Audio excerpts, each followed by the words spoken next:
Bonjour chers élèves, bonjour chers parents et chers enseignants en confinement.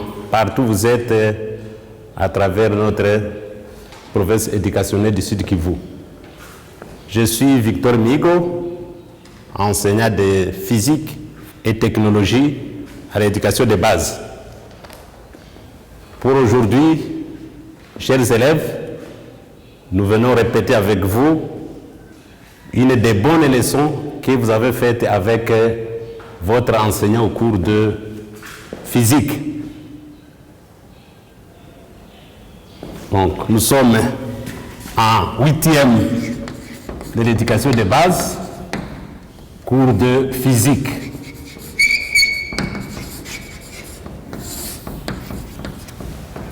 Chers élèves, avec votre enseignant de physique, vous avez appris les effets d'une force. N'est-ce pas? Avec lui, vous avez différencié les deux effets, notamment l'effet dynamique et l'effet statique.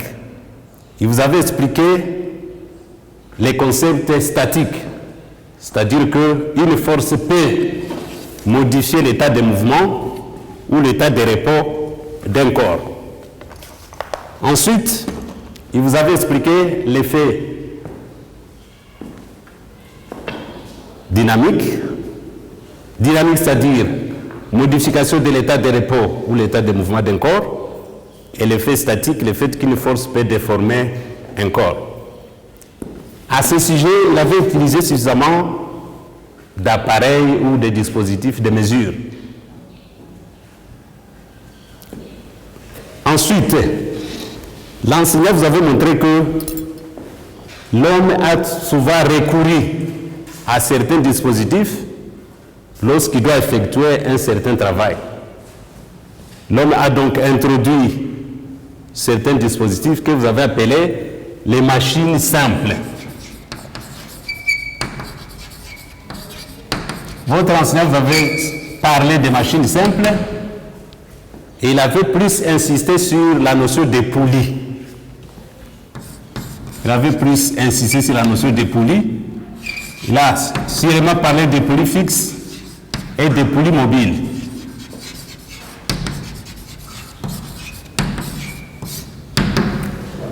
À ce sujet, il vous avait sûrement parlé de l'avantage mécanique d'une poulie. Pour aujourd'hui, nous allons revoir avec vous ces avantages d'une poulie et vous allez être attentifs, s'il vous plaît. Vous allez observer avec nous ces dispositifs-ci. Vous allez observer ces dispositifs.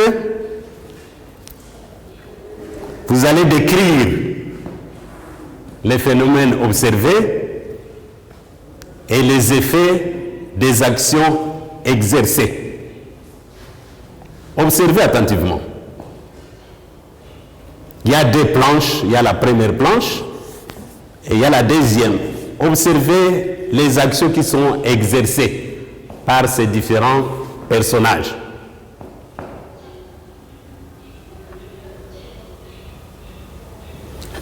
Oui, élève Mugisho, qu'est-ce que tu as observé sur le premier schéma? Oui, Mugisho dit qu'il voit ces personnages qui poussent sur une charrette. Quel est l'effet produit par ces personnages qui poussent sur une charrette? Oui, encore Mugisho? Merci. Ces personnages poussent sur une charrette avec une force F1 et la charrette se déplace dans la même direction que l'action. Là, vous avez parlé d'une force motrice. Deuxième personnage, élève Amani. Oui? Est-ce que c'est vrai ce qu'il dit? C'est vrai? Oui, merci. Amani a observé que les personnages ici tirent sur une corde, la corde est attachée à la charrette, mais la charrette a tendance à rentrer. Là, vous avez parlé d'une force résistante. Troisième figure, vous voyez ce personnage, qu'est-ce qu'il est en train de faire, chers élèves? Oui, encore Amani. Oui, Amani a remarqué encore une fois que le personnage ici est en train de tirer sur une corde. La corde est attachée à un seau rempli d'eau et le personnage a vaincu le poids du seau d'eau. C'est pour cette raison-là qu'il a pu élever le seau jusqu'à une certaine hauteur.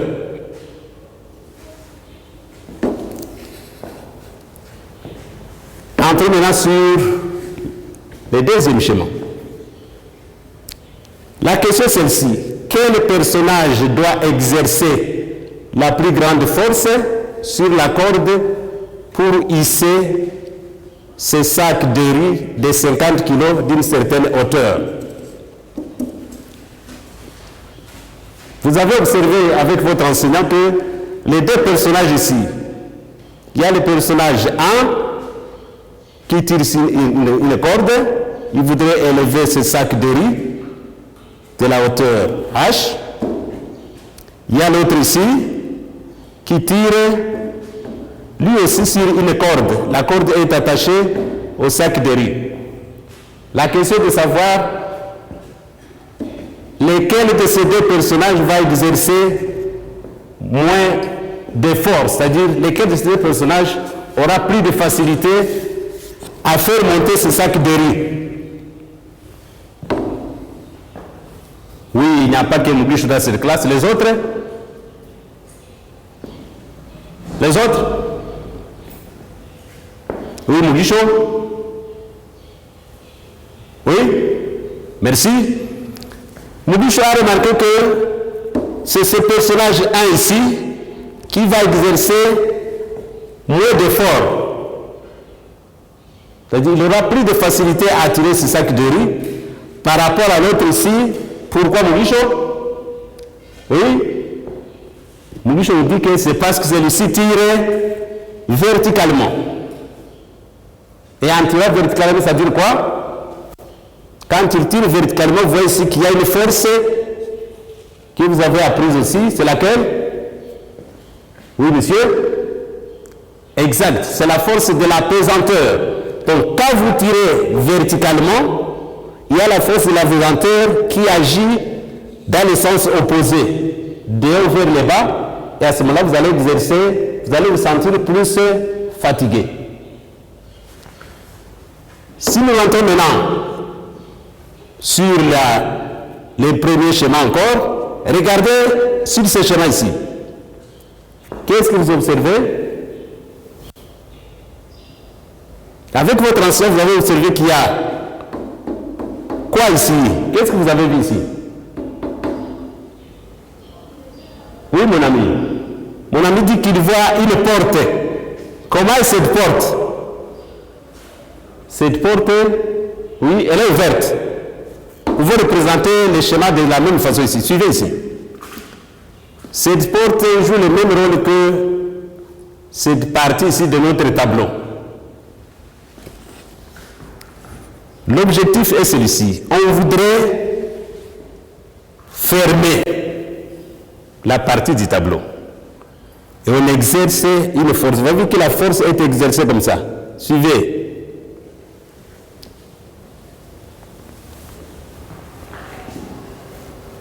Ça, c'est la première position. La deuxième position, on exerce la force à cet endroit-ci. On observe que la porte se ferme. Les tableaux se ferment plutôt. Troisième position.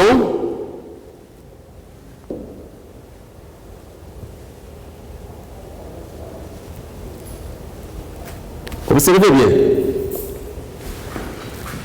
Et enfin, la quatrième position.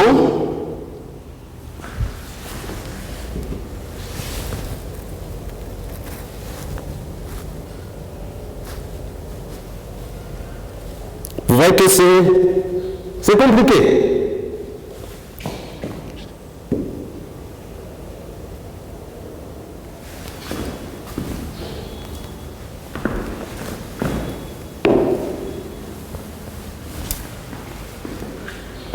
Vous avez observé quel est l'effet de la force qui est appliquée sur les tableaux ici. Oui, mon ami? Oui, mon ami dit que en appliquant une force sur la partie du tableau, les tableaux tournent. Ils tournent autour de l'axe. Tournent autour de l'axe. Oui. C'est cette notion-là que nous allons voir aujourd'hui. Aujourd'hui, nous allons parler de moment d'une force. Les moments d'une force.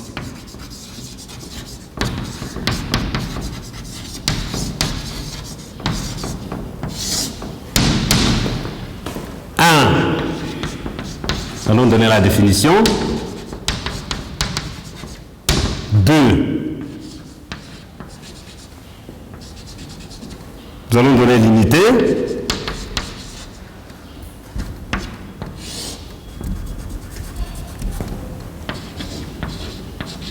Puis 3, nous allons faire des applications. Des applications pratiques de la notion des moments d'une force. 1.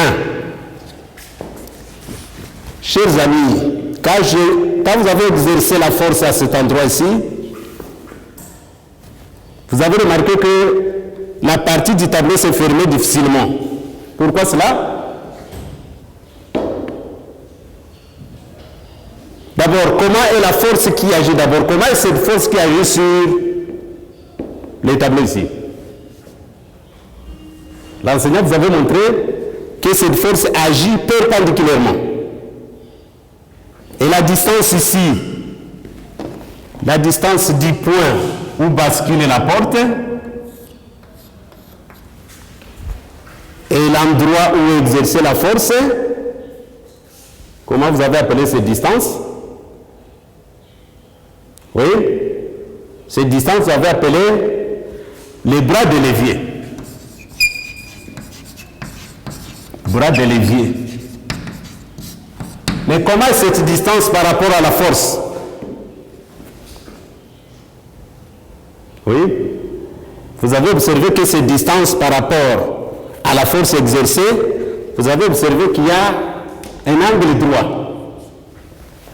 Donc, les bras de l'évier, si nous les notons D, et la force ici, elle a un module F, on voit que D est perpendiculaire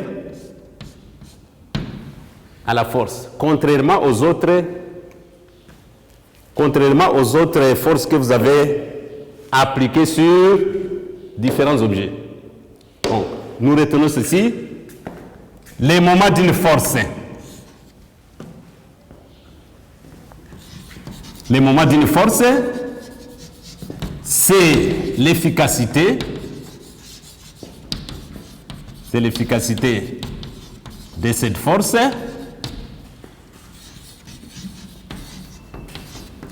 à faire tourner, l'efficacité de cette force à faire tourner l'objet sur lequel elle agit perpendiculairement, faire tourner l'objet où? Autour d'un axe.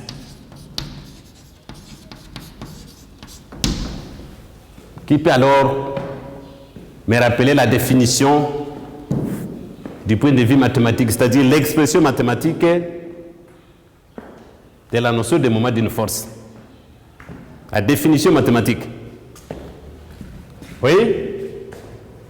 Vous avez noté les moments d'une force par M, que vous avez appelé M joli. M joli indice F.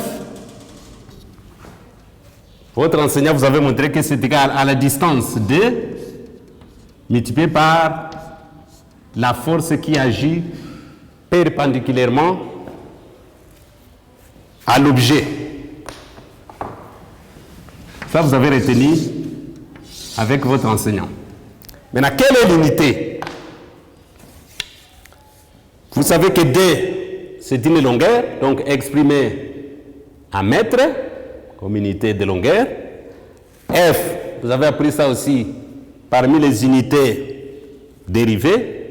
F, vous avez montré que F est mesuré avec quoi? Oui, mon ami? F est mesuré avec un dynamomètre. Et quelle est son unité? Quelle est l'unité de F? Là au fond? Oui, l'unité de F, c'est les newtons. Et donc nous voyons ici que quelle sera l'unité du moment de force? L'unité du moment de force, ce sera les mètres newtons. Les mètres newtons. Et là, on va dire que un moment de force de 1 mètre fois 1 newton, c'est l'action d'une force qui agit perpendiculairement à un corps et qui fait tourner ce corps autour d'un axe. Donc, une force de 1 newton qui agit à 1 mètre de l'axe de rotation fait tourner l'objet avec un moment de force égal à 1 newton mètre. Est-ce qu'on peut dire ici que le moment de force, c'est aussi une grandeur physique fondamentale? Là au fond? Non. Force, est-ce que c'est une grandeur fondamentale? Elle n'est pas fondamentale parce que vous voyez ici qu'il y a apparition de deux grandeurs. Il y a une grandeur fondamentale, la longueur, et une grandeur dérivée, la force. Donc ce n'est pas une grandeur physique fondamentale. Chers amis, je ne sais pas si votre enseignant vous l'a dit, dans la classe de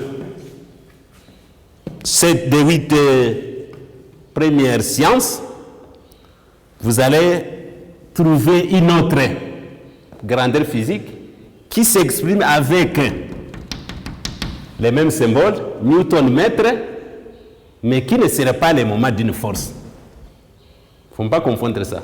Cette grandeur physique, on va l'appeler le travail.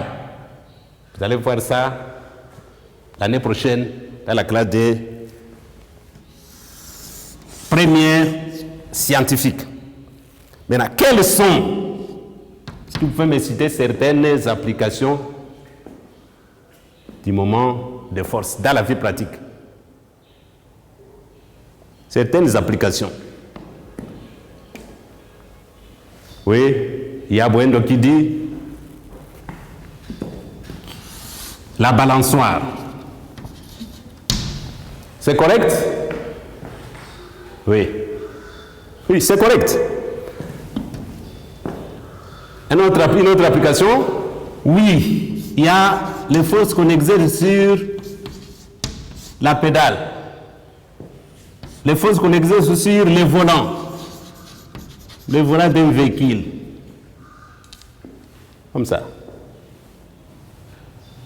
Fait tourner le volant autour d'un axe. Une autre application? Oui. Il y a la clé. La clé dans une serrure.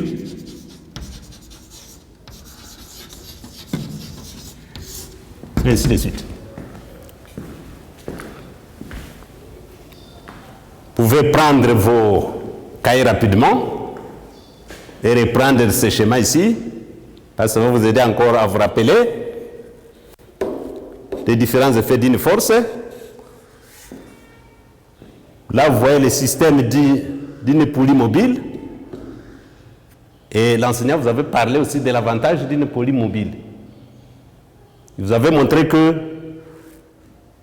une poulie mobile, celle-ci, va permettre de gagner l'effort musculaire. Donc si on tire sur la corde ici, on fait monter la charge d'une certaine hauteur, H, avec une force moins moitié. Donc ici, on va tirer avec une force moitié de la force de la charge. Et donc, on aura plus de facilité. Comme vous avez fini de prendre note, alors vous prenez maintenant vos cahiers d'exercice.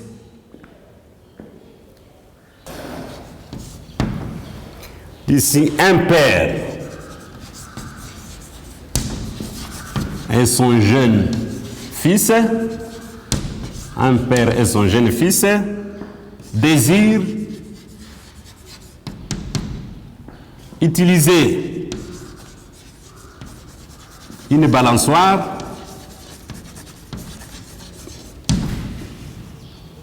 constituée par un tube traversé par un axe en son milieu.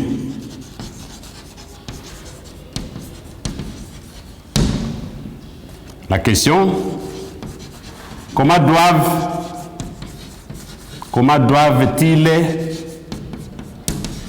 doivent-ils s'asseoir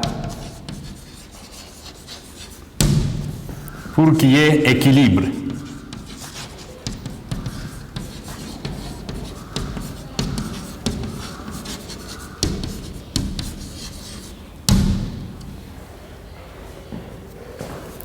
Deuxième exercice. Les moments d'une force. Les moments d'une force par rapport à un axe orthogonal à la force et M joli est égal à 0,294 mètres Newton. Les bras de l'évier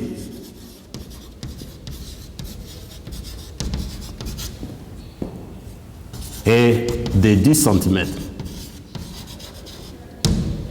Retrouvez l'intensité de la force.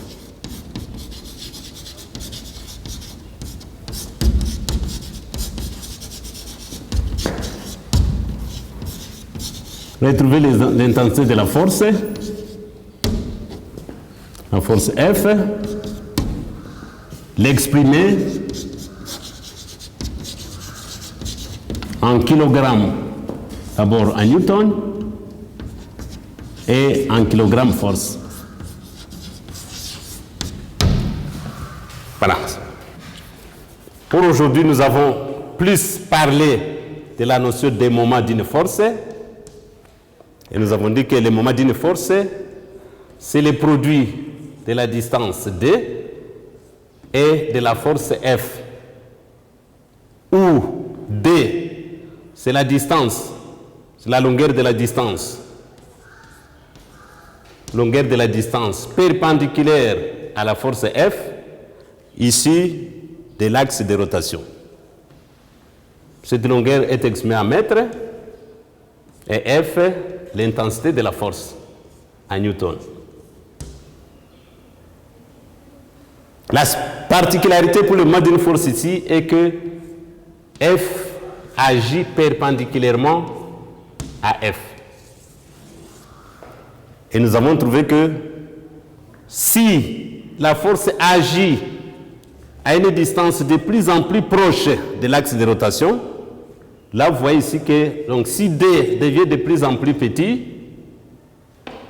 à ce moment-là, le moment de force devient égal à 0 et la rotation devient difficile. Voilà.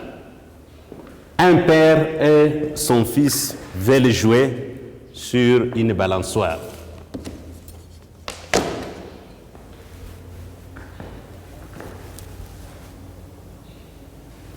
Le tube est traversé par un axe à son milieu.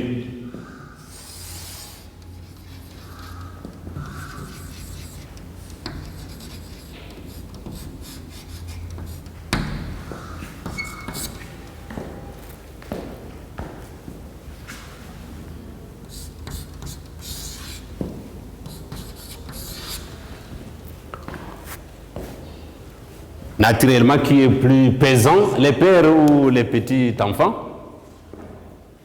Oui, mademoiselle? C'est les pères.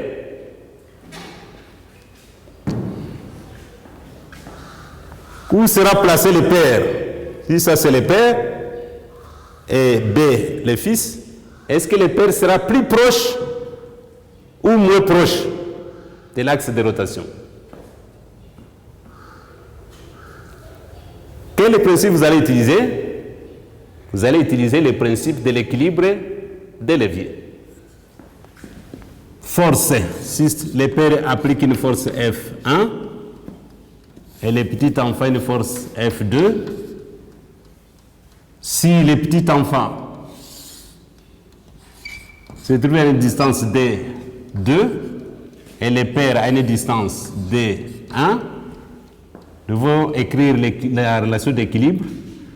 Le moment de F1, c'est-à-dire D1 fois F1, doit être égal au moment de F2. 2 fois F2. C'est-à-dire F1 sur F2 sera égal à 2 sur D1. Mais nous venons de voir ici que F1, le poids du père est supérieur au poids du petit enfant. Donc le rapport ici est plus grand que 1. F1 sur F2 est supérieur à 1. Et donc le rapport D2 sur D1 est un nombre supérieur à 1. Autrement dit, D2 sera supérieur à D1. C'est-à-dire que le petit enfant doit s'asseoir le plus loin de l'axe de rotation et le papa doit être plus proche de la force ici, pour qu'il y ait équilibre. Dans le cas contraire, le petit enfant sera basculé, il va tomber. Ça, vous observez régulièrement où? Oui, c'est bon. Ça, vous observez régulièrement quand on s'assoit à l'église sur des bancs.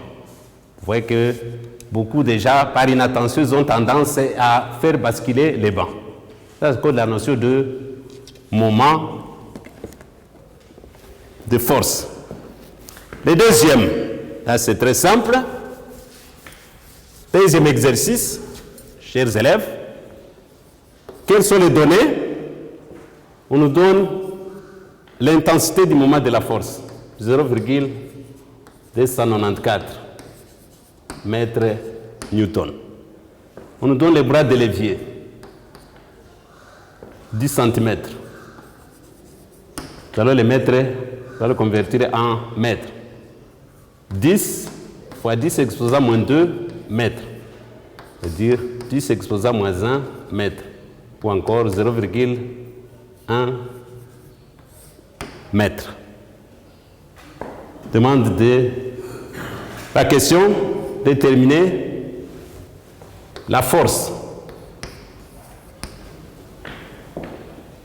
La formule, nous savons que le moment d'une force F est égal au bras de levier mutué par la force. Alors, par application numérique, nous aurons F sera égal à moment de F sur la distance D.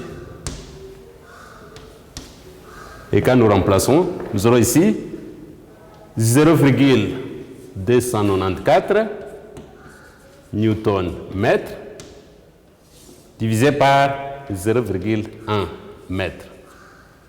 Là, vous voyez que les mètres du numérateur et celui du dénominateur vont se simplifier. Il va rester la force, soit 2,94 newton sur 1. Là, nous avons 2,1 294 newtons. Voilà.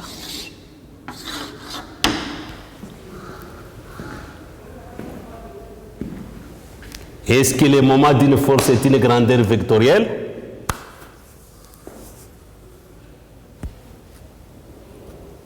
Est-ce qu'on peut représenter le moment d'une force par une grandeur par un vecteur? Non. Bien que ce soit le produit d'une distance par une force, le résultat n'est pas un vecteur.